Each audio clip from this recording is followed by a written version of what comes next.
All right, notice it says solve and check. You do need to check this one. So again, I'm going to circle my variable and coefficient. I want to get this circle by itself. Well, what's on the outside of the circle? There's a -9. I need to get rid of that -9 by doing the opposite. So I'm going to add 9 here, and I've got to do it to both sides. These 9's cancel each other out. I bring down my 5x. 16 plus 9 is 25. Now, I want the x by itself. This is 5 times x. What's the opposite of multiplication? Division. I have to do it to both sides. I think x is equal to 5. Let's make sure. To check it, I'm going to rewrite the original problem, but instead of 5 times x, I'm going to write 5 times what I think x is, which is 5.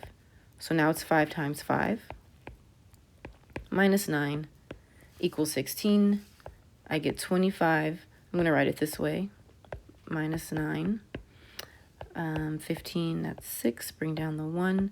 16 equals 16. I got the same number on both sides. That means I was right, and I can write my answer in the box. So for your exit ticket on the slide, you're going to solve it.